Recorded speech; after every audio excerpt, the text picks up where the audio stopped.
ಶರದಿಂದು ವಿಕಾಸಮಂದಹಾಸಾಂ ಸ್ಫುರದಿಂದೀವರಲೋಚನಾಭಿರಾಮಾಂ ಅರವಿಂದ ಸಮಾನ ಸುಂದರಾಸ್ಯಾಂ ಅರವಿಂದಾಸನ ಸುಂದರೀಮುಪಾಸೆ.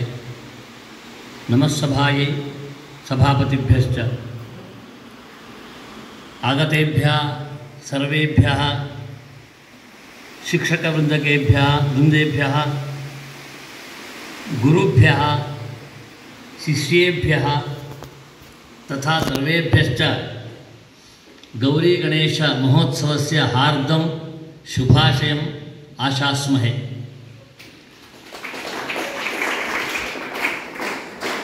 ಪ್ರತಿಶುಭಾಶಯಸ್ಯ ನಿರೀಕ್ಷಾಯಾಂ ಅಸ್ಮಿ ಚ.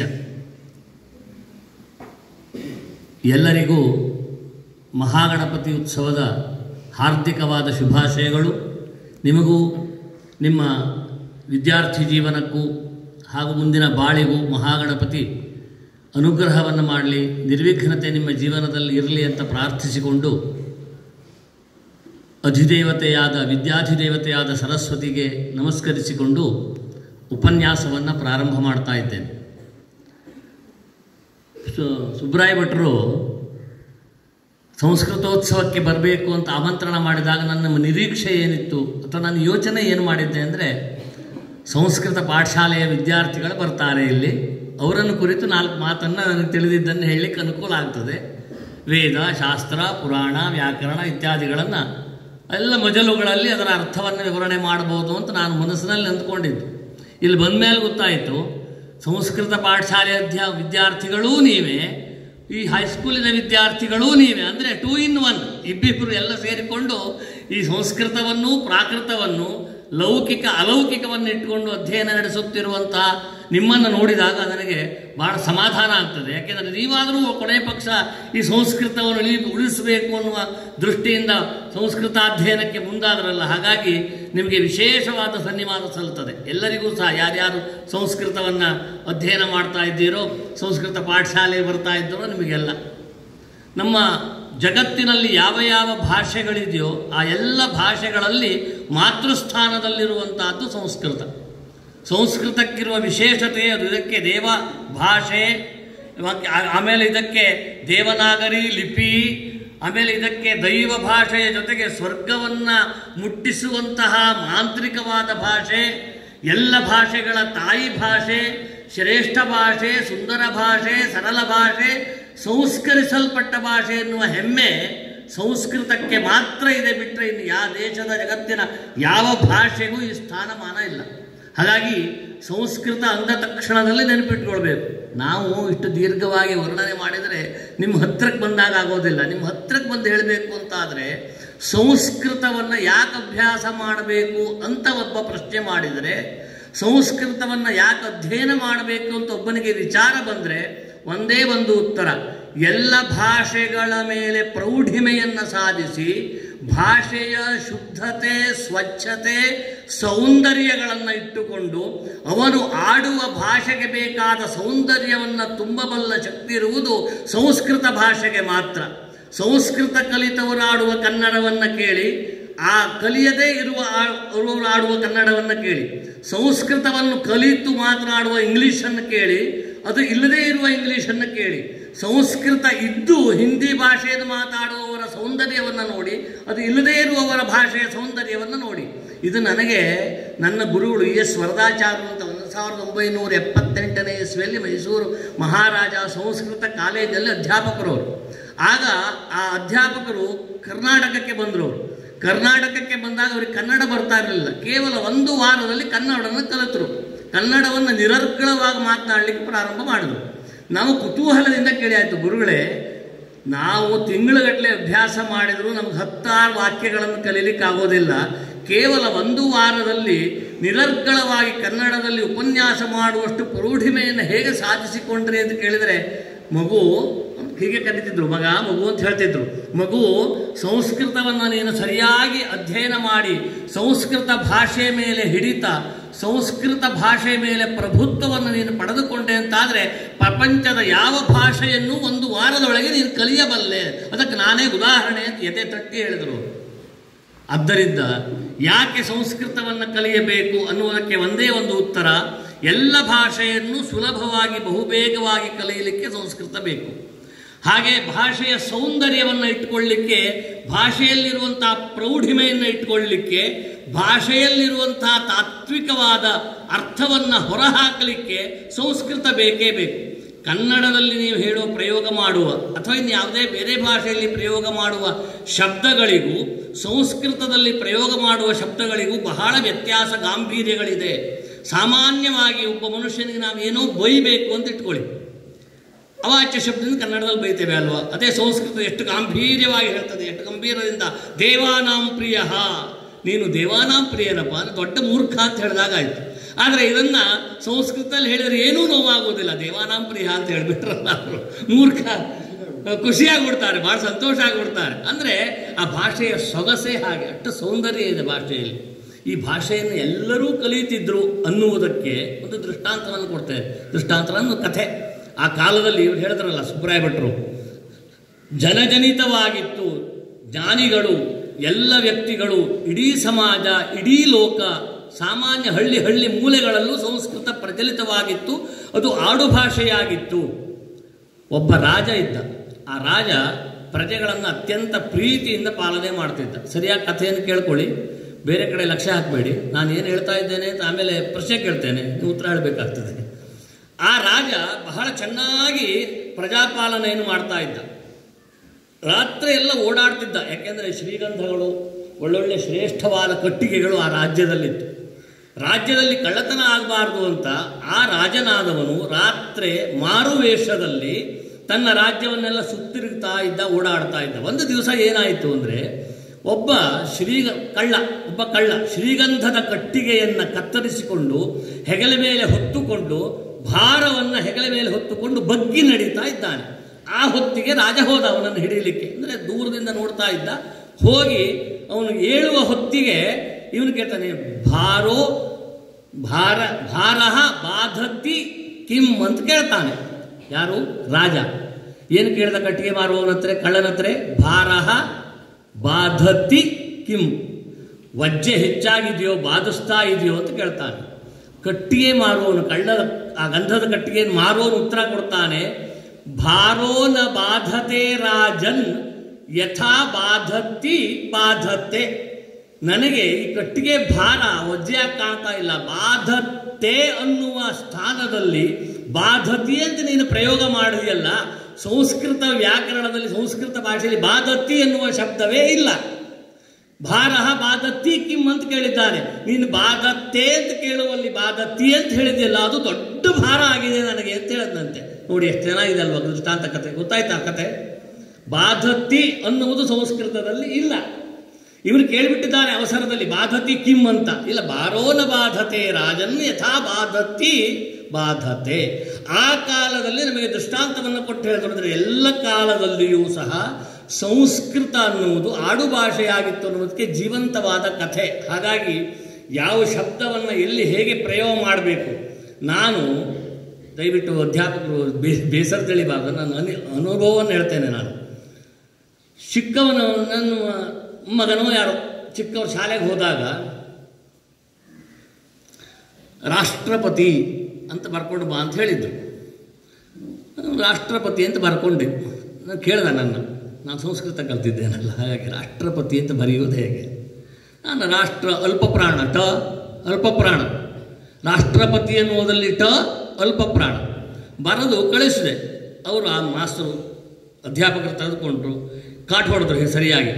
ಇದು ರಾಷ್ಟ್ರಪತಿ ತಪ್ಪು, ರಾಷ್ಟ್ರಪತಿ ಆಗಬೇಕು ಅಂತ ಮಹಾಪ್ರಾಣವನ್ನು ಮಾಡಿ ತಿದ್ದಿ ಕೆಂಪು ಶಾಲೆ ಬರೆದು ಕಳಿಸಿದ್ರು. ಮನೆಗೆ ಬಂದು ತೋರಿಸ್ದ, ದೊಡ್ಡಪ್ಪ ನೀನು ಹೇಳಿದ್ದು ರಾಷ್ಟ್ರಪತಿ ತಪ್ಪಡ, ಇದು ಯಾರು ಹೇಳಿದ್ರು ತಮ್ಮ? ಶಾಲೆ ಮಾಸ್ತರ್ ಹೇಳಿದರು. ಮಾಸ್ತರ್ ಎಂತ ಓದಿದ್ರ? ಅವರಿಗೆ ಎಂತ ಗೊತ್ತಿತ್ತ? ಗೊತ್ತಿಲ್ಲ, ಕನ್ನಡ ಕಲಿಸಿದ್ರು. ಹಾಗಾದ್ರೆ ಅವರಿಗೆ ನಾವು ಚೀಟಿ ಕೊಡ್ತೆ, ತಗೊಂಡು ಹೋಗಿ ನೀವು ಕೊಡು ಅಂತ ಹೇಳಿದೆ. ಆಮೇಲೆ ಚೀಟಿಯಲ್ಲಿ ಬರೆದು ಕಳಿಸಿದೆ. ರಾಷ್ಟ್ರಪತಿ ಎನ್ನುವುದು ಅಲ್ಪಪ್ರಾಣ, ಇದು ಸಂಸ್ಕೃತ ವಾಂಗ್ಮಯದ ಮೂಲದ ಶಬ್ದ. ರಾಷ್ಟ್ರಪತಿ ಅಂತ ಹೇಳಿದರೆ ಅದು ಮಹಾಪ್ರಾಣವಾಗಿ ಅಪಶಬ್ದ ಪ್ರಯೋಗವಾಗ್ತದೆ. ಮಕ್ಕಳಿಗೆ ಸರಿಯಾಗಿ ಪಾಠವನ್ನು ಕಲಿಸಿ ಅಂತ ಬರೆದು ಕಳಿಸಿದೆ ನಾನು. ಯಾಕೆ ಇದನ್ನು ಹೇಳ್ತೇನೆ ಅಂದರೆ, ಯಾವುದು ಅಲ್ಪಪ್ರಾಣ ಯಾವುದು ಮಹಾಪ್ರಾಣ ಅಂತ ತಿಳಿಯದೇ ಇದ್ದರೆ ನಾವು ಮುಂದಿನ ಮಕ್ಕಳಿಗೆ ಕಲಿಸೋದು ಹೇಗೆ, ಅಥವಾ ನಾವು ಅದನ್ನು ಇಟ್ಕೊಳ್ಳೋದು ಹೇಗೆ? ಸ್ವಾತಂತ್ರ್ಯೋತ್ಸವ ಅಂತ, ಸ್ವಾತಂತ್ರ್ಯೋತ್ಸವ ಅಂತ ಹೇಳ್ತಾನೆ.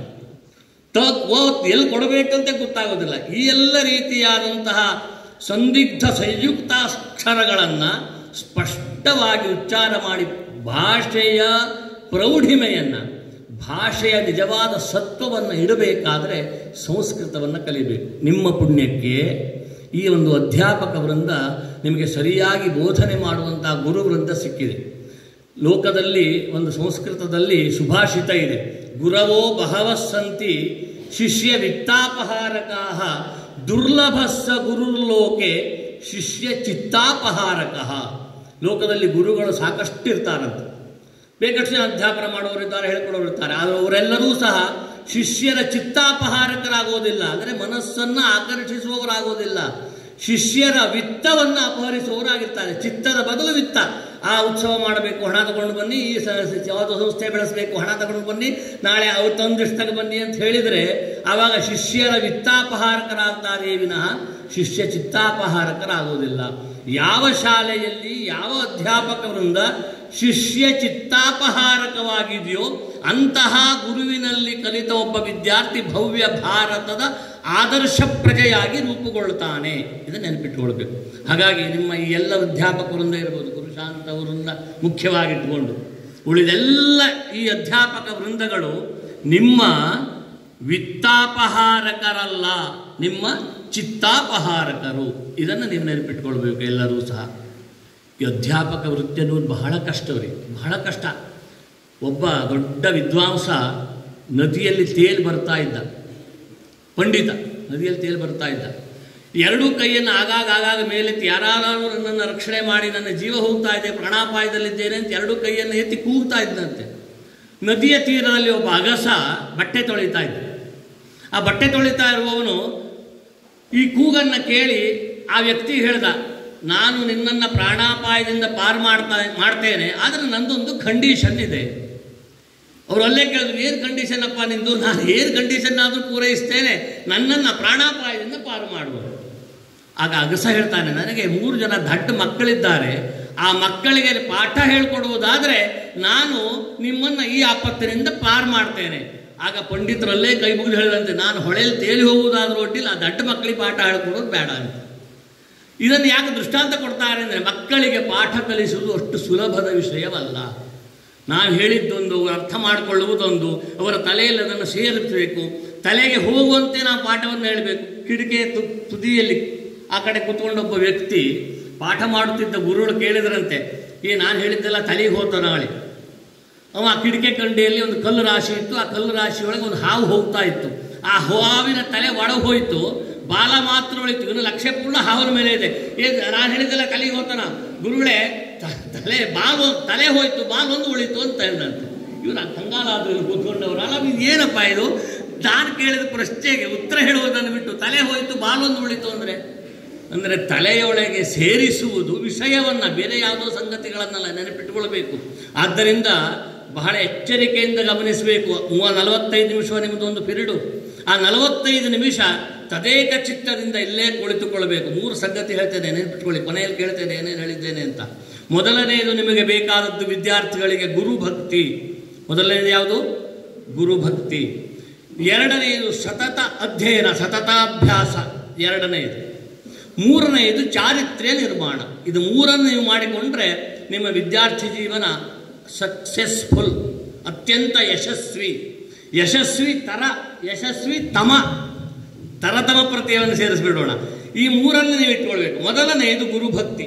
1973ನೇ ಇಸ್ವಿಯಲ್ಲಿ ಸಂಸ್ಕೃತ ವಾङ्ಮಯ ಪ್ರತಿಯೋಗಿತೆಗೆ ನನಗೊಂದು ಆಮಂತ್ರಣ ಬಂತು. ನಾವೆಲ್ಲ ವಿದ್ಯಾರ್ಥಿಗಳು ಸೇರಿ ಸ್ಪರ್ಧೆಗೆ ಹೋಗಬೇಕು ಅಂತ. ಆಗ ನಾನಿನ್ನು ಸ್ಟೇಜೇ ಹತ್ತಲಿಲ್ಲ. ಈ ಮಗಳು ಚೆನ್ನಾಗಿ ಸ್ಟೇಜ್ ವೀರ ಹೇಳ್ತಾರಲ್ಲ, ಅಂದರೆ ಸಭಾಕಂಪ ಇಲ್ಲದೆ ಹೇಗೆ ಮಾತಾಡ್ತಾಳೆ ನೋಡಿ, ಹಾಗೆ ಅವನು ಹೇಗೆ ಒಳ್ಳೆ ರೀತಿ ಗಾಯನ ಹಾಡೋನಲ್ಲ. ನೀವೆಲ್ಲ ಬಂದು ನಿಂತ್ಕೊಳ್ಳಿ ನೋಡುವ, ಆಗೋದಿಲ್ಲ, ಕೈ ಕಾಲು ನಡುಗ್ತದೆ, ಗಡ ಕೊಡ್ತದೆ, ಇನ್ನೇನು ಹೇಳ್ತಾರೋ ಅಂತಂದೆ. ಸಭಾಕಂಪನ ಅಂತ ಹೇಳ್ತಾರೋ. ನನಗೆ ಆ ಸ್ಥಿತಿ ಇತ್ತು. ನಾನಿನ್ನೂ ವೇದಿಕೆಯಲ್ಲಿ ಹತ್ತಲೇ ಇಲ್ಲ. ಆ ಸ್ಪರ್ಧೆಯಲ್ಲಿ ನಾನು ಭಾಗವಹಿಸಬೇಕು. ಅಖಿಲ ಕರ್ನಾಟಕ ಸಂಸ್ಕೃತ ಭಾಷಣ ಸ್ಪರ್ಧೆ. ನನ್ನ ಗುರುಗಳು ನನ್ನನ್ನು ಕರೆದ್ರು, ಭಾಳ ಪ್ರೀತಿ ಮಾಡ್ತಿದ್ರು ನನ್ನನ್ನು ಅಂತಲ್ಲ, ಆ ಗುರುಗಳೇ ಹಾಗೆ, ಗುರುವೃಂದವೇ ಹಾಗೆ. ಶಿಷ್ಯಾದಿಚ್ಛೇತ್ ಪರಾಜಯ ಅಲ್ವಾ? ಶಿಷ್ಯರಿಂದ ಪರಾಜಯವನ್ನು ಬಯಸ್ತಾರೆ ಗುರುಗಳು. ಗುರುಗಳಿಗೆ ನಿಮ್ಮನ್ನೇನು ಕೊಡೋದು ಬೇಡ. ಗುರುಗಳು ಅಂದರೆ ಅಧ್ಯಾಪಕರು, ನೆನಪಿಟ್ಕೊಳ್ಳಿ. ಹೆಣ್ಮಕ್ಳು ಈ ಕಡೆ ನೋಡಿ. ಹಾಗೆ ಆ ಶಿಷ್ಯ ವೃಂದಕ್ಕೆ ಅದು ಎಷ್ಟು ಪ್ರೀತಿ ಇರ್ತದೆ ಅಂದರೆ ಮಕ್ಕಳಿಗಿಂತ ಹೆಚ್ಚು ಪ್ರೀತಿ ಇರ್ತದೆ ಶಿಷ್ಯರ ಮೇಲೆ. ಕರೆದ್ರು ನನ್ನನ್ನು, ಸಂಸ್ಕೃತ ವಾಗ್ಮಯ ಭಾಷಣ ಸ್ಪರ್ಧೆಯಲ್ಲಿ ನೀನು ಭಾಗವಹಿಸಬೇಕು. ಇಲ್ಲ ಗುರುಗಳೇ, ನಾನಿನ್ನೂ ಸ್ಟೇಜೇ ಹತ್ತಲಿಲ್ಲ, ನನ್ನ ಕೈಕಾಲೆಲ್ಲ ನಡೆಯುತ್ತದೆ, ಒಂದು ಅಕ್ಷರವೂ ನನಗೆ ಉಚ್ಚಾರ ಮಾಡಲಿಕ್ಕೆ ಬರೋದಿಲ್ಲ, ನಾನಿದ್ದೇನೆ, ನನ್ನ ಆಶೀರ್ವಾದ ಇದೆ, ನೀನು ಹೆದರಬೇಡ ಅಂತ ನನ್ನನ್ನು ಹುರಿದುಂಬಿಸಿ ಹಾರೈಸಿ ಆಶೀರ್ವಾದ ಮಾಡಿ ಕಳಿಸಿದರು. ಇಡೀ ಅಖಿಲ ಕರ್ನಾಟಕ, ನೆನಪಿಟ್ಕೊಳ್ಳಿ, ಅಖಿಲ ಕರ್ನಾಟಕ ಸಂಸ್ಕೃತ ಭಾಷಣ ಸ್ಪರ್ಧೆಯಲ್ಲಿ ನಾನು ಮೊದಲನೆಯ ಸಲ ಸ್ಟೇಜನ್ನು ಹತ್ತಿ ಸೆಕೆಂಡ್ ಪ್ರೈಸ್ ತಗೊಂಡು ಬಂದಿದ್ದೇನೆ. ಅಂದರೆ ಎರಡನೇ ಬಹುಮಾನ. ನಾನು ಹತ್ತಲೇ ಇಲ್ಲ. ನಾನು ಹೋಗುವಾಗ ಏನು ಮಾಡಿದ್ದೆ ಗೊತ್ತಾ? ಆ ಗುರುಗಳು ಒಂದು ಫೋಟೋ ಇಟ್ಕೊಂಡಿದ್ದೆ, ವಿದ್ಯಾ ಹೇಳ್ಕೊಡು ನಮ್ಮ ಗುರುಗಳ ಗೋತ್ರ ಪ್ರವರ ಹೇಳಿ ಸಾಷ್ಟಾಂಗ ನಮಸ್ಕಾರ ಮಾಡಿ, ನನ್ನ ಇಡೀ ಜೀವನದ ಭವಿಷ್ಯದ ಮೊದಲನೆಯ ಹೆಜ್ಜೆ, ಈ ಹೆಜ್ಜೆ ಅದು ಸಾರ್ಥಕವಾಗುವಂತೆ, ಸಮರ್ಪಕವಾಗುವಂತೆ ಗುರುಗಳೇ ನನಗೊಂದು ಆಶೀರ್ವಾದವನ್ನು ಮಾಡಿ ಅಂತ ಪ್ರಾರ್ಥನೆ ಮಾಡಿಕೊಂಡು ನಾನು ಹೋಗಿದ್ದೆ. ನಾನು ಹೇಳಿದ್ದೆ ಅಂತಲ್ಲ, ಹೆಮ್ಮೆ ಅಲ್ಲ, ಆ ಗುರುಗಳ ಆಶೀರ್ವಾದ, ಆ ನನ್ನ ಗುರುಭಕ್ತಿ ನನಗೊಂದು ಬಹುಮಾನವನ್ನು ಕೊಡೋಕ್ಕೆ ಕಾರಣವಾಯಿತು. ಎಲ್ಲ ವಿದ್ಯಾರ್ಥಿಗಳು ನೆನಪಿಟ್ಟುಕೊಳ್ಬೇಕು ಈ ಮಾತನ್ನು. ವಿದ್ಯಾರ್ಥಿಗೆ ಮೊದಲು ಬೇಕಾದದ್ದು ಗುರುಭಕ್ತಿ. ಏಕಾಕ್ಷರ ಪ್ರದಾತಾರಂ ಯೋ ಗುರುಂ ನಾಭಿನಂದತಿ ರೌರವಂ ನರಕಂ ಯಾತಿ ಯಾವದಾಭೂತ ಸಂಪ್ಲವಂ. ಧರ್ಮಶಾಸ್ತ್ರ ಹೇಳುತ್ತದೆ, ಒಂದು ಅಕ್ಷರವನ್ನು ಹೇಳಿಕೊಟ್ಟ ಗುರುವನ್ನು ಯಾರು ಅಭಿನಂದನೆ ಮಾಡುವುದಿಲ್ವೋ, ಯಾರು ಗೌರವಿಸುವುದಿಲ್ವೋ, ಆಭೂತ ಸಂಪ್ಲವ ಪಂಚಭೂತಗಳಿರುವವರೆಗೆ ನರಕದಲ್ಲಿ ಅವನು ಕೊಳೆಯುತ್ತಾನೆ. ಇವತ್ತಿನ ಕಾಲಕ್ಕೆ ಎಲ್ಲರ ಹತ್ರ ನೀವು ಗುರುಭಕ್ತಿ ಸಾಷ್ಟಾಂಗ ನಮಸ್ಕಾರ ಮಾಡಿ ಅವರನ್ನು ಗೌರವಿಸಲಿಕ್ಕಾಗದೇ ಇದ್ದರು ಪ್ರತಿ ಮಾತಾಡಬೇಡಿ. ಯಾವುದೋ ಅಧ್ಯಾಪಕರು ಒಂದು ಹಿತೋಪದೇಶವನ್ನು ಹೇಳಿದ್ರು, ಏನೋ ಒಂದು ಮಾತನ್ನು ಹೇಳಿದ್ರು, ಅವ್ರಿಗೆ ಎಲ್ಲ ಗೊತ್ತಿದ್ದವರಿದ್ದು, ಅವ್ರು ಎಂತ ಮಾಡ್ತಾರೆ, ಎಲ್ಲೆಲ್ಲಿ ಹೋಗ್ತರೋಳಿ ಯಾನು ನೋಡ್ಕೆ ಬಂದು ಶಾಲೆ ಯಾರಿಗೆ ಹೋದ್ಕೊಳ್ಳಿ, ಅವ್ರು ಎಲ್ಲಿ ಹೋಗ್ತರೋಳಿ ಹೆಂಗೆ ಗೊತ್ತಿದ್ದೋಳಿ, ಹಿಂಗೆ ನೀವು ಎದೆ ಉಪ್ಪಿಸಿ ನಿಂತಿ ಅಂದರೆ ನೀವು ಸತ್ರಿ ಅಂತೆ ಅರ್ಥ ಆಗಿ, ನಿಮ್ಮ ಕೊಲೆ ನೀವೇ ಮಾಡ್ಕೊಳ್ಳಿ. ಇದು ನೆನಪಿಟ್ಕೊಳ್ಬೇಕು. ವಿದ್ಯಾರ್ಥಿಗೆ ಮೊದಲು ಬೇಕಾಗುವುದು ಗುರುಭಕ್ತಿ. ಈ ಗುರುಭಕ್ತಿಯನ್ನು ಇಟ್ಕೊಳ್ಬೇಕು. ಬೆಳಗ್ಗೆ ಎದ್ದು, ಅದು ಕೇವಲ ಪಾಠಶಾಲೆ ಅಧ್ಯಾಪಕರಲ್ಲ ನಾನು ಹೇಳುವುದು, ನಿಮಗೆ ವಿದ್ಯೆಯನ್ನು ಹೇಳಿಕೊಟ್ಟ ಯಾವುದೇ ವ್ಯಕ್ತಿಯಾಗಿದ್ದಿರಲಿ ಅಥವಾ ಕುಲ ಪುರೋಹಿತರಾಗಿದ್ದಿರಲಿ, ಆ ಒಬ್ಬ ಆಚಾರ್ಯನ ಗುರುವನ್ನು ದೇವರನ್ನು ಸ್ಮರಣೆ ಮಾಡಿದ ಮರುಕ್ಷಣದಲ್ಲಿ ಸ್ಮರಿಸಬೇಕು. ಇದು ಮೊದಲನೆಯದು. ಎರಡನೆಯದು ಸತತಾಭ್ಯಾಸ. ಅಂದರೆ ವಿದ್ಯಾ ಹೃದ್ಯಾಪಿ ಸಾವದ್ಯಾ ವಿನಾ ವಿನಯ ಸಂಪದಂ. ಸತತವಾದ ಅಭ್ಯಾಸ ಇರಬೇಕು. ನಿಮ್ಮ ಅಪ್ಪನ ಮನೆ ಗಂಟಲ್ಲ ವಿದ್ಯೆ ಎನ್ನುವುದು, ನೆನಪಿಟ್ಕೊಳ್ಳಿ. ನನ್ನ ಅಪ್ಪನ ಮನೆ ಗಂಟು ಅಲ್ಲ. ಕಲಿದೇ ಇದ್ದರೆ ಯಾವ ವಿದ್ಯೆಯೂ ನಮಗೆ ಸಿದ್ಧಿಯಾಗುವುದಿಲ್ಲ. ಅಭ್ಯಾಸ ಮಾಡಲೇಬೇಕು. ಅಥವಾ ಸಪ್ತಚಿಂತನಂ ಶಿಕ್ಷಾಕ್ಷಯಂ ಗಚ್ಚತಿ ಕಾಲಪರ್ಯಯಾತ್ ಸುಬದ್ಧ ಮೂಲಾನಿ ಪತಂತಿ ಪಾದಪಾಹ ಜಲಂ ಜಲಸ್ಥಾನ ಗತಂಚ ಹೃಷ್ಯತಿ ಹುತಂಚ ದತ್ತಂಚ ತಥೈವ ತಿಷ್ಠತಿ. ನಾನು ಕ್ಲಾಸ್ನಲ್ಲಿ 45 ನಿಮಿಷ ಕೇಳಿದರೆ ಸಕೃತ್ ಪಾಠಿ, ಏಕ್ ಪಾಠಿ ಅಂತ ಹೇಳ್ತಾರೆ ನಮ್ಮಲ್ಲಿ. ನನಗೆಲ್ಲವೂ ಗೊತ್ತಿದೆ ಅಂತ ಹೇಳಿದರೆ ದೊಡ್ಡ ಮೂರ್ಖತನ. ಸತತವಾದ ಅಭ್ಯಾಸದ ಹೊರತು ಯಾವ ವಿದ್ಯೆಯೂ ಸಿದ್ಧಿಸುವುದಿಲ್ಲ. ಹಾಗಾಗಿ ನಿಯಮಿತವಾಗಿ ಬೆಳಗ್ಗೆ ಸಾಯಂಕಾಲ 2 ಹೊತ್ತು ಸತತವಾಗಿ ನೀವೇನು ಕಲಿತೀರೋದು, ಆಂಗ್ಲ ಭಾಷೆಯಾಗಿರಲಿ, ಅರ್ವಾಚೀನ ಭಾಷೆಯಾಗಿರಲಿ, ಪ್ರಾಚೀನ ಭಾಷೆಯಾಗಿರಲಿ, ಅದನ್ನು ಸತತವಾಗಿ ಅಧ್ಯಯನ ಮಾಡಿ. ಆ ಅಧ್ಯಯನ ಶೀಲತೆಯನ್ನು ಬಿಡಬಾರದು. ಸ್ವಾಮಿ ವಿವೇಕಾನಂದರು ಒಂದು ಸಂದೇಶವನ್ನು ಕೊಟ್ಟರು, ಕೇಳಿದ್ರೆ ನೀವು, ಉತ್ತಿಷ್ಠತ ರೇ ಜಾಗ್ರತ ಪ್ರಾಪ್ಯವರಾನ್ ನಿಬೋಧತ ಅಗ್ನಿವಿಚ್ಛದ್ವಂ ಭಾರತ. ಎಲೈ ಭಾರತೀಯರೇ, ಸುಸಂಸ್ಕೃತವಾದ ಪುಣ್ಯಭೂಮಿಯಲ್ಲಿ ಹುಟ್ಟಿದ್ದೀರಿ. ನಿಮ್ಮ ಹುಟ್ಟುವಿಕೆ ಸಾರ್ಥಕವಾಗಬೇಕು, ನಿಮ್ಮ ಜೀವನ ಅನ್ನುವುದು ಚೆನ್ನಾಗಿ ಮುನ್ನಡೆಯಬೇಕು ಅಂತಾದರೆ ಸತತವಾದ ಅಧ್ಯಯನಾನುಷ್ಠಾನವನ್ನು ಇಟ್ಟುಕೊಳ್ಳಿ ಅಂತ ಮುಂದಿನ ಮಾತನ್ನು ಹೇಳಿದರು. ಮುಂದಿನ ಬರೆದು ಬಿಟ್ಟಿದ್ದೇವೆ. ವಿವೇಕಾನಂದರು ಹೇಳಿದರು ಉತ್ತಿಷ್ಠತರೇ ಜಾಗೃತ. ಯಾಕೆ ಹೇಳಿದ್ರು ಅವರು ಉತ್ತಿಷ್ಠತರೇ ಜಾಗೃತ? ನಿಮ್ಮಲ್ಲಿ ಉತ್ಸಾಹ ಇದೆ, ಅಧ್ಯಯನಾನುಷ್ಠಾನಗಳನ್ನು ಬಿಡಬೇಡಿ ಅಂತ ಎಚ್ಚರಿಕೆಯನ್ನು ಕೊಟ್ಟರು. ಇದು ಎರಡನೆಯದು ಸತತ ಅಭ್ಯಾಸ. ಮೂರನೆಯದು ಚಾರಿತ್ರ್ಯ ನಿರ್ಮಾಣ. ಚಾರಿತ್ರ್ಯ ಇರಬೇಕು. ಚಾರಿತ್ರ್ಯ ಒಂದು ಶಿಸ್ತು, ಒಂದು ಸಂಹಿತೆ, ಆಹಾರ ಸಂಹಿತೆ, ಆಚಾರ ಸಂಹಿತೆ, ವಸ್ತ್ರ ಸಂಹಿತೆ.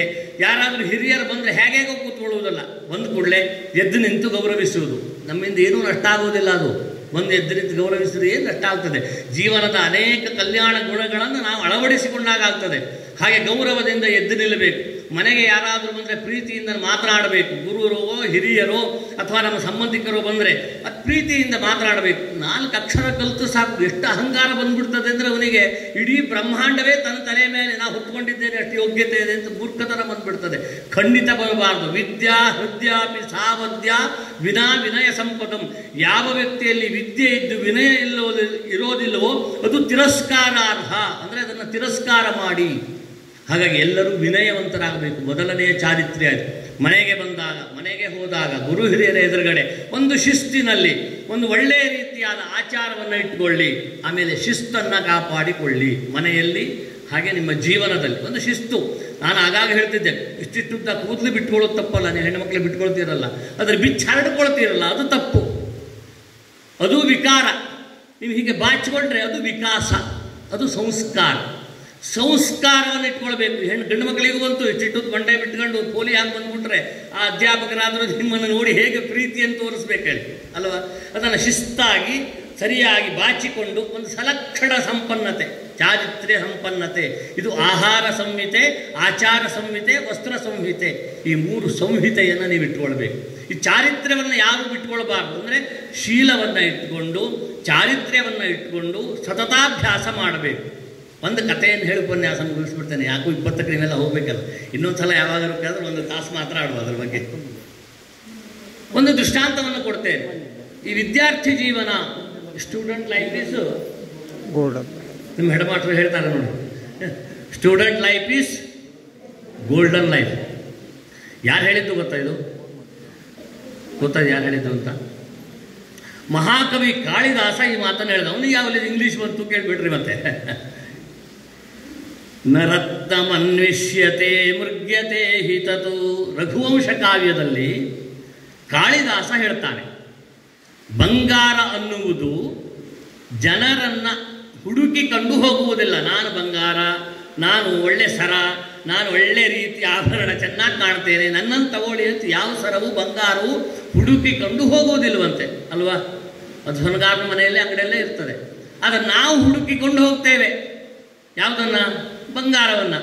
ಹೆಂಡತಿ ಹೇಳ್ತಾಳೆ, ಮಕ್ಕಳು ಹೇಳ್ತಾರೆ, ಇನ್ನೇನು ಮಗನಿಗೆ ಒಂದು ಉಂಗುರ ಕೊಡಬೇಕು, ಏನೋ ಒಂದು ಹೆಂಡತಿ ಪ್ರೀತಿಯಾದ ಹಾರ ಕೊಡಬೇಕು, ದೀಪಾವಳಿ ನಾನು ಬಂಗಾರ ಸರ ಹಾಕ್ಕೊಳ್ಬೇಕು ಅಂತ ಎಲ್ಲಿ ಬಂಗಾರ ಇದೆಯೋ ಅದನ್ನು ಹುಡುಕಿಕೊಂಡು ನಾನು ಹೋಗ್ತೇನೆ ಅಲ್ವಾ? ನೀವೆಲ್ಲ ಹಾಗೆ ಅಲ್ವಾ ಮಾಡೋದು? ಬಂಗಾರವನ್ನು ಹುಡುಕಿಕೊಂಡು ಹೋಗ್ತೇನೆ. ಈ ಅರ್ಥದಲ್ಲಿ student life is golden life ಅಂದ್ರೇನು? ಬಂಗಾರದ ಜೀವನ. ಹೇಗೆ ಬಂಗಾರವನ್ನು ಹುಡುಕಿಕೊಂಡು ಜನರು ಹೋಗುತ್ತಾರೋ ಹಾಗೆ ಬಂಗಾರದ ವ್ಯಕ್ತಿತ್ವವನ್ನು ಬೆಳೆಸಿಕೊಂಡ ವ್ಯಕ್ತಿಗಳನ್ನು ಹುಡುಕಿಕೊಂಡು ಸಮಾಜ ಬರುತ್ತದೆ. ಆದ್ದರಿಂದ ಸ್ಟೂಡೆಂಟ್ ಲೈಫ್ ಈಸ್ ನರತ್ನಮನ್ವಿಷ್ಯತೆ ಮೃಗ್ಯತೆ ಹಿತತು. ಅದ್ಭುತವಾದಂತಹ ಮಾತನಾಡ್ತಾನೆ ಕಾಳಿದಾಸ. ಅಂತಹ ಬಂಗಾರದ ಬದುಕನ್ನು ಬದುಕಲಿಕ್ಕೆ ನಿಮ್ಮ ತಂದೆ ತಾಯಿಗಳು ಸೇರಿಸಿದ್ದಾರೆ ಶಾಲೆಗೆ ಅಲ್ವಾ? 1ನೇ ಕ್ಲಾಸಿನಿಂದ 7ನೇ ಕ್ಲಾಸಿನವರೆಗೆ ಒಂದು ಹಂತ, 7ರಿಂದ 10ನೇ ಕ್ಲಾಸ್ನವರೆಗೆ ಒಂದು ಹಂತ, 10ರಿಂದ ಮಾಸ್ಟರ್ ಡಿಗ್ರಿ. ಅಂದರೆ ಮಾಸ್ಟರ್ ಡಿಗ್ರಿ ಕನ್ನಡದಲ್ಲಿ ಉನ್ನತ ಶಿಕ್ಷಣ, ಪದವಿ ಪೂರ್ವ ಅಂದರೆ ಸ್ನಾತಕೋತ್ತರ ಪದವಿಗಳು, ಅದು 3ನೇ ಹಂತ. ಈ 3 ಹಂತದಲ್ಲಿ ನಾವು ರೂಪುಗೊಳ್ಳಬೇಕು. ಮೊದಲಿನ ಕಾಲದಲ್ಲಿ ಭತ್ತವನ್ನು ಅಕ್ಕಿ ಮಾಡ್ತಿದ್ರು, ಗೊತ್ತಾ ನಿಮಗೆ? ಭತ್ತವನ್ನು ಅಕ್ಕಿ ಮಾಡುವುದು, ಒಳ್ಳಲ್ಲಿ ಹಾಕಿ ಕುಟ್ಟುವುದು ಭಾಳ ಜನರಿಗೆ ಗೊತ್ತಿದೆ ಅಲ್ವಾ? ಒಳ್ಳಲ್ಲಿ ಭತ್ತ ಹಾಕಿಕೊಂಡು ಕುಟ್ಟುವುದು. ಅದಕ್ಕೂ ಪೂರ್ವದಲ್ಲಿ ಕೈಯ ಉಗುರಿನಿಂದ ಹೀಗೆ ಭತ್ತವನ್ನು ಬಿಡಿಸಿ ಅಕ್ಕಿಯನ್ನು ಮಾಡ್ತಿದ್ರು. ಅದಕ್ಕೆ ನಖವಿದಲನ ಅಂತ ಹೆಸರು. ಏನು? ನಖವಿದಲನ. ಕೈ ಉಗುರಿಂದ ಭತ್ತವನ್ನು ಬಿಡಿಸಿ ಅಕ್ಕಿಯನ್ನು ಮಾಡುವಂತಹದ್ದು. 2ನೇದು ಬಂತು, ಈ ಒಳ್ಳಲು ಭತ್ತವನ್ನು ಹಾಕಿಕೊಂಡು ಕುಟ್ಟುವುದು. ಇದಕ್ಕೆ ಅಶ್ಮಕುಟ್ಟನ. ಏನು ಹೆಸರು? ಅಶ್ಮಕುಟ್ಟನ. 3ನೇದು ಈ ಯಂತ್ರದಲ್ಲಿ ಹಾಕ್ತೇವೆ ನಾವು, ಅದಕ್ಕೆ ಯಂತ್ರೀಕರಣ. ಅಂದರೆ ಯಂತ್ರದಲ್ಲಿ ಹಾಕಿ ಭತ್ತದಿಂದ ಅಕ್ಕಿಯನ್ನು ಸಂಪಾದನೆ ಮಾಡುವಂತಹದ್ದು. ಈ ಮೊದಲನೆಯದಾದಂತಹ ಈ ನಖವಿದಲನ ಉಂಟಲ್ಲ, 1ನೇ ಕ್ಲಾಸಿನಿಂದ 7ನೇ ಕ್ಲಾಸ್ವರೆಗಿದ್ದ ಹಾಗೆ ಸಣ್ಣಕ್ಕೆ ಹಿಡಿದು ಬರೀ ಹೀಗೆ ಮಾಡು, ಅವನು ಬಸವ, ಇವಳು ಕಮಲ, ಹೀಗೆ ಅಲ್ವ ನನಗೆ ಹೇಳಿಕೊಟ್ಟಿದ್ದು? ಎಲ್ಲರಿಗೂ ಹೀಗೆ ಅಲ್ವ? ಅಂದರೆ ನಖವಿದಲನ, ಕೈ ಉಗುರಿನಿಂದ ಅಕ್ಕಿಯನ್ನು ಬಿಡಿಸಿದ ಹಾಗೆ, ಭತ್ತವನ್ನು ಬಿಡಿಸಿ ಅಕ್ಕಿಯನ್ನು ಮಾಡಿದ ಹಾಗೆ. 2ನೇ ಹೈಸ್ಕೂಲಿಗೆ ಬಂದಾಗ ಸ್ವಲ್ಪ ಪ್ರೌಢರಾಗ್ತೀರಿ, ಆವಾಗ ನಿಮ್ಮ ತಲೆ ಮೇಲೆ ಕುಟ್ಟುತ್ತಾರೆ, ಹೀಗೀಗೆ ಹೀಗೀಗೆ ಎಲ್ಲ ಅಧ್ಯಾಪಕರು ಕುಟ್ಟುತ್ತಾರೆ ತಲೆ ಮೇಲೆ. ಯಾರ್ಯಾರಿಗೆ ಎಷ್ಟೆಷ್ಟು ಪೆಟ್ಟು ಬಿದ್ದಿದೆಯೋ ಸಂಸ್ಕೃತರಾಗಿದ್ದೀರೋ ನಿಮಗೆ ಗೊತ್ತು. ಒಬ್ಬರಂತೂ ಇಲ್ಲಿ ಶ್ಯಾಮ್ ಸುಂದರ್ ಇದ್ದಾನಂತ ಹಿಡ್ಕೊಂಡು ಬರ್ತಾನಂತೆ, ನಾನು ಕೇಳಿದ್ದು. ಕುಟ್ಟುವುದು ಅದು ಶ್ಯಾಮ್ ಸುಂದರ್, ಯಾರಿದ್ದಾರೆ ಶ್ಯಾಮ್ ಸುಂದರ್. ಅದು ಎರಡನೇದು ಅಶ್ವಕುಟ್ಟನ. ಮೂರನೆಯದು ಯಂತ್ರೀಕರಣ, ಸುತ್ತಾಕುವುದು. ಈ ಅಶ್ವಕುಟ್ಟನದಲ್ಲೂ ಕೆಲವು ನೆಲ್ಲುಗಳು ಹಾಗೆ ಉಳಿದು ಬಿಡ್ತದೆ. ನೆಲ್ಲು ಅಂದರೆ ಗೊತ್ತಾಗ್ತದಲ್ಲ, ನಖವಿದಲರದಲ್ಲಿಯೂ ಕಣ್ಣಿಗೆ ಮಸುಕು ಬಂದು ಅಕ್ಕಿ ಅನ್ನುವಂತಹ ಧಾನ್ಯ ಆಗದೆ ಉಮಿಯಾಗಿ ನೆಲ್ಲಾಗಿ ಹಾಗೆ ಉಳಿತದೆ ಒಂದಿಷ್ಟು. ಈ ಕುಟ್ಟುವಿಕೆಯ ಸಂಸ್ಕಾರವನ್ನು ತಪ್ಪಿಸಿಕೊಂಡು ಒಂದಿಷ್ಟು ನೆಲ್ಲಾಗಿ ಹಾಗೆ ಉಳಿತದೆ. ಯಂತ್ರೀಕರಣದಲ್ಲಿಯೂ ತಪ್ಪಿಸಿಕೊಂಡು ಒಂದಿಷ್ಟು ನೆಲ್ಲುಗಳು ಹಾಗೆ ಉಳಿದು ಬಿಡ್ತವೆ. ಆವಾಗ ಮಾತೆಯರು ಏನು ಮಾಡ್ತಾರೆ ಅಂದರೆ, ಇದು ಕೆಲಸಕ್ಕೆ ಬರದೇ ಇರುವಂಥದ್ದು ನೆಲ್ಲು ಅಂತ ಆ ಕಡೆ ಒಗಿತಾರೆ. ಮೊದಲು 7ನೇ ತರಗತಿಯವರೆಗೆ ಯಾವ ಸಂಸ್ಕಾರವನ್ನು ಪಡೆದುಕೊಳ್ಳದೆ ನೆಲ್ಲಾಗಿ ಹೊರಬೀಳುವವರಿದ್ದಾರೆ. 2ನೇ ಅಶ್ವಕುಟ್ಟನವನ್ನು ತಪ್ಪಿಸಿಕೊಂಡು ಬಾಕಿ ಎಲ್ಲ ಮಾಡ್ತಾರೆ. ಇಲ್ಲೊಂದು ಈ ವಿದ್ಯಾಭ್ಯಾಸಕ್ಕೋ ಅಥವಾ ಈ ಸಂಸ್ಕಾರಕ್ಕೋ ಇಲ್ಲಿ ಸಿಗುವಂತಹ ವಿಶೇಷತೆಗೋ ತಮ್ಮನ್ನು ತೊಡಗಿಸಿಕೊಳ್ಳದೆ ಒಡ್ಡಿಕೊಳ್ಳುವುದೇ ಇಲ್ಲ. ಇಲ್ಲೂ ಏನೂ ಪ್ರಯೋಜನ ಇಲ್ಲದೆ ನೆಲ್ಲಾಗಿ ಹೊರಗೆ ಬರುವವರಿದ್ದಾರೆ. ಇನ್ನು ಕಾಲೇಜು ಮಾಸ್ಟರ್ ಡಿಗ್ರಿ ಅಲ್ಲಿ ಹೋದರೂ ಎಲ್ಲೆಲ್ಲೋ ಸುತ್ತಾಗ್ತಾರೆ, ಬಿಟ್ಟರೆ ಎಲ್ಲಿ ಸುತ್ತಬೇಕೋ ಅಲ್ಲಿ ಸುತ್ತುವುದಿಲ್ಲ, ಅಲ್ಲೂ ನೆಲ್ಲಾಗಿ ಹೊರಬೀಳುವವರಿದ್ದಾರೆ. ಆವಾಗ ಆ 3 ಜನರನ್ನು, ಆ 3 ಸ್ಥಳದಲ್ಲಿ ಬಂದ ನೆಲ್ಲನ್ನು ಇದು ಪ್ರಯೋಜನಕ್ಕೆ ಬರದೇ ಇರುವಂತಹದ್ದು ನಿಷ್ಪ್ರಯೋಜಕ ಅಂತ ಹೊರಗಾಗ್ತಾರೆ. ಈ ಎಲ್ಲ ಸಂಸ್ಕಾರವನ್ನು ನಾವು ಪಡೆದುಕೊಂಡ್ರೆ ಏನಾಗ್ತೇವೆ ಮಕ್ಕಳೇ? ಅಕ್ಕಿ ಆಗ್ತೇವೆ ಅಲ್ವಾ? ಎಲ್ಲ ಸಂಸ್ಕಾರದಿಂದ ಏನಾಯಿತು ನಮಗೆ? ಅಕ್ಕಿ. ಈ ಅಕ್ಕಿಯನ್ನು ನೀವು ಅಕ್ಕಿ ಆದರೆ ಅಂದರೆ ವ್ಯಕ್ತಿತ್ವ ನಿಮ್ಮದು ಹಾಗೆ ಪಕ್ವವಾಗಿ ಬೆಳೆಯಿತು, ಅಕ್ಕಿ ಆದೆವು ನಾವು ಅಂತಾದರೆ ನಿಮ್ಮ ಯೋಗ್ಯತೆಗೆ ಅನುಗುಣವಾಗಿ ಗಂಜಿಯನ್ನಾದರೂ ಮಾಡಿ ಊಟ ಮಾಡುವುದು, ಅಥವಾ ಮೃಷ್ಟಾನ್ನ ಭೋಜನ ಕೇಸರಿ ಭಾತ್, ಒಳ್ಳೆ ರೀತಿ ಕೇಸರಿ ಭಾತ್ ಮಾಡಿ ಆ ಅಕ್ಕಿಗೆ ಸಕ್ಕರೆ ಎಲ್ಲ ಹಾಕಿ ಅದನ್ನು ಕೇಸರಿ ಭಾತ್ ಸಿಹಿಯಾಗಿ ಮಾಡಿದನ್ನು ತಿನ್ನಬಹುದು. ಇದೂ ಆಗಲಿಲ್ಲ. ಮಹಾತ್ಮರ ಕೈಗೆ ಹೋದರೆ ಅದೇ ಅಕ್ಕಿ ಮಂತ್ರಾಕ್ಷತೆಯಾಗಿ ನಮ್ಮ ತಲೆಯ ಮೇಲೆ ಬರ್ತದೆ ಅಲ್ವಾ? ಮಂತ್ರಾಕ್ಷತೆ ಅಂದರೆ ಬೇರೆ ಏನು? ಅದೇ ಅಕ್ಕಿ ಮಂತ್ರಾಕ್ಷತೆಯಾಗಿ ನಮ್ಮ ತಲೆ ಮೇಲೆ ಬರ್ತದೆ. ಹಾಗೆ ಬರಬೇಕು ಅಂತಾದ್ರೆ ನಾವೇನಾಗಬೇಕು? ಅಕ್ಕಿ ಆಗಬೇಕು. ಅಂದರೆ ಇಲ್ಲಿ ಸಿಗುವ 1ನೇ ಹಂತದಲ್ಲಿರುವ ಸಂಸ್ಕಾರವನ್ನು, 2ನೇ ಹಂತದಲ್ಲಿರುವ ಸಂಸ್ಕಾರವನ್ನು, 3ನೇ ಹಂತದಲ್ಲಿರುವ ಸಂಸ್ಕಾರವನ್ನು ತಪ್ಪಿಸಿಕೊಳ್ಳದೆ ಅವನು ವ್ಯಕ್ತಿತ್ವವನ್ನು ಬೆಳೆಸಿಕೊಂಡ ಅಂತಾದರೆ ಮಹಾತ್ಮರ ಕೈಗೆ ಹೋದಾಗ ಮಂತ್ರಾಕ್ಷತೆಯನ್ನು ಪಡೆಯುವಂತಹ ಯೋಗ್ಯತೆಯನ್ನು ಪಡೆಯುವ ಒಬ್ಬ ಶ್ರೇಷ್ಠ ವ್ಯಕ್ತಿಯಾಗ್ತಾನೆ. ಭವ್ಯ ಭಾರತದ ಧಾರ್ಮಿಕವಾದ ಪ್ರಜೆಯಾಗ್ತಾನೆ. ನೆನಪಿಟ್ಕೊಳ್ಳಿ, ಇದನ್ನು ನಾವು ಸಾಧಿಸಬೇಕು. ಇದು ವಿದ್ಯಾರ್ಥಿ ಜೀವನದ ಅತ್ಯಂತ ಪ್ರಥಮವಾದ, ಮುಖ್ಯವಾದ, ಪ್ರಾಮುಖ್ಯವಾದ ಸಂಗತಿ.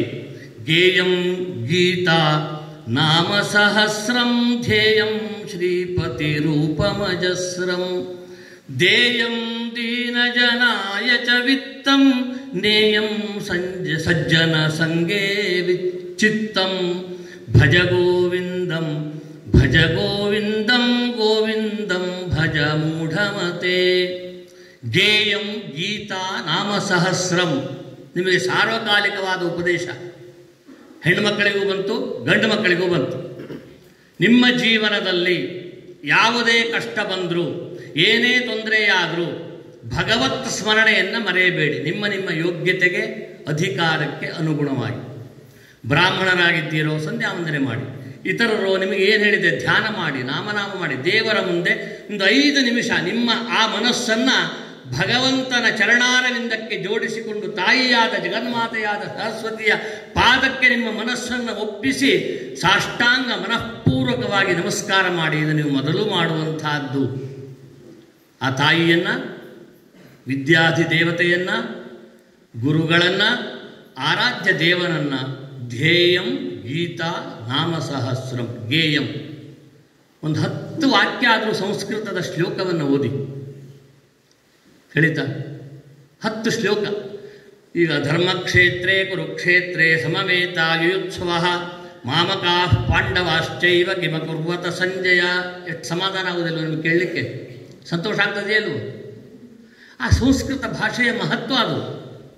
ಆ ಧ್ಯಾನವನ್ನು ಮಾಡುವಾಗ ಆ ತಾಯಿಯನ್ನು ವಿದ್ಯಾನಾಮ ನರಸ್ಯ ರೂಪಮಧಿಕಂ ಪ್ರಚ್ಛನ್ನ ಗುಪ್ತಂ ಧನಂ ವಿದ್ಯಾಭೋಗಕರಿ ಯಶಸ್ಸುಖಕರಿ ವಿದ್ಯಾ ಗುರುಣಾಂಗುರು ವಿದ್ಯಾಬುದ್ಧುಜನೋ ವಿದೇಶಗಮನೆ ವಿದ್ಯಾ ಪರಾದೇವತಾ ವಿದ್ಯಾ ರಾಜಸು ಪೂಜ್ಯತೆ ನತು ಧನಂ ವಿದ್ಯಾವಿಹೀನ ಪಶು. ಸಮಾಧಾನ ಆಯ್ತಾ ಇಲ್ವೋ? ಸಂಸ್ಕೃತ ಭಾಷೆಯ ಮಹತ್ವ, ಅದರ ಪ್ರೌಢಿಮೆ, ಅದರ ಮೌಲ್ಯ. 10 ಶ್ಲೋಕವನ್ನಾದರೂ, ಯಾವುದೋ ದೇವರ ಶ್ಲೋಕ ನಿಮಗೆ ಯಾವುದು ಪ್ರೀತಿ ಕಾಣ್ತೋ ಅಂತಹ ದೇವರ ಶ್ಲೋಕವನ್ನು, ಸಂಸ್ಕೃತದ ಶ್ಲೋಕವನ್ನೇ ಜಾತಿ ಮತ ಭೇದವಿಲ್ಲದೆ ಪಠನ ಮಾಡಿ ಆದಿಶಂಕರರು ನಿರ್ದೇಶನ ಕೊಟ್ಟರು. ಇದನ್ನೇ ಸಾರ್ವಕಾಲಿಕವಾಗಿ ಹೇಳಿದ್ದಾರೆ. ಗೇಯಂ ಗೀತಾ ನಾಮ ಸಹಸ್ರಂ, ವಿಷ್ಣು ಸಹಸ್ರನಾಮವನ್ನು, ಗೀತಾ ಪಾಠವನ್ನು. ಆಮೇಲೆ ಧ್ಯೇಯಂ ಶ್ರೀಪತಿ ರೂಪಮಜಸ್ರಂ, ಈ ಲೋಕದಲ್ಲಿ ದೇವನೊಬ್ಬನಿದ್ದಾನೆ, ಬೇರೆ ಬೇರೆ ಹೆಸರಿನಿಂದ ಕರೆದಿದ್ದಾರೆ. ದೇವರಿಲ್ಲ ಅನ್ನುವ ಮೂರ್ಖತನದಲ್ಲಿ ಬಂದ ಪರಂಪರೆ ನಮ್ಮದಲ್ಲ.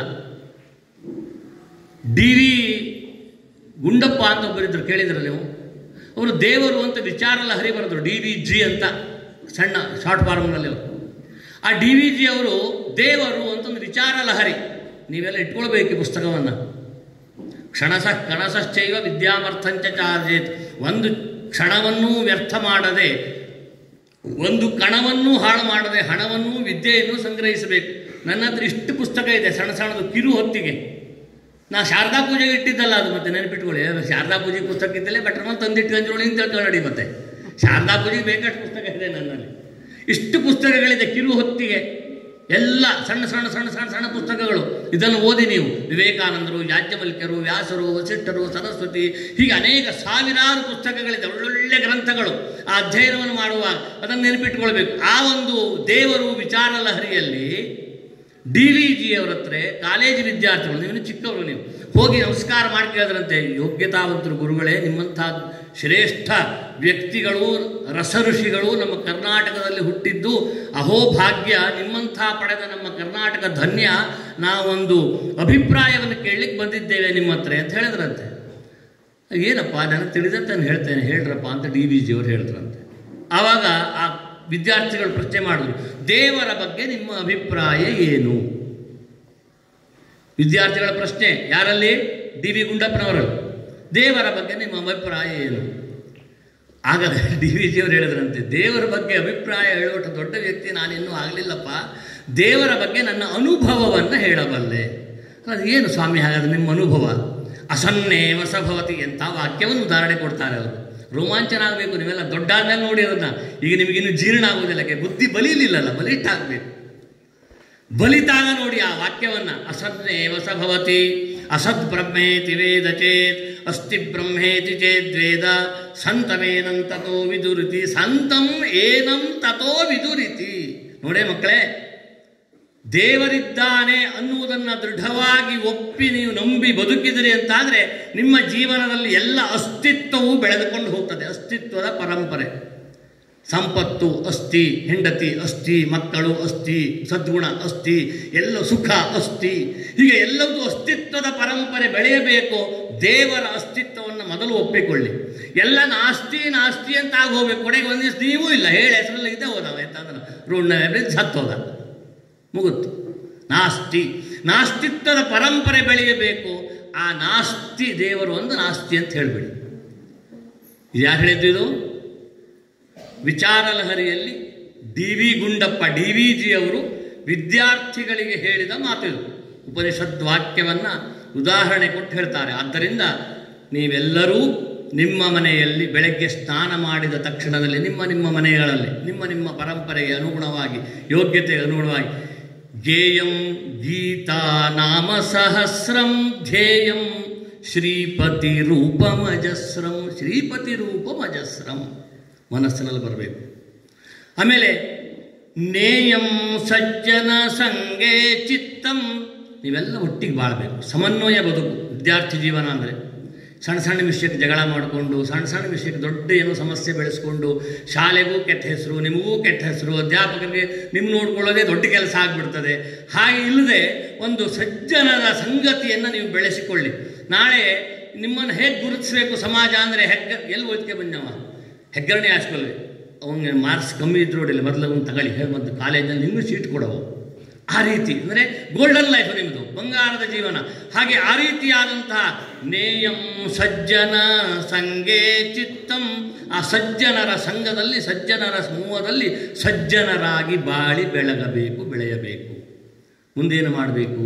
ದೇಯಂ ದೀನ ಜನಾಯ ಚ ವಿತ್ತಂ, ಅತ್ಯಂತ ಬಡವರ ಬಗ್ಗೆ ಒಂದು ಕನಿಕರ ತೋರಿಸಿ ಯಾವಾಗಲೂ. ಇದು ನೀವು ಜೀವನದಲ್ಲಿ ಸಾಧಿಸಿಕೊಳ್ಳುವ ಅಮೂಲ್ಯವಾದ ಮೌಲ್ಯಗಳು, ಜೀವನ ಮೌಲ್ಯಗಳು.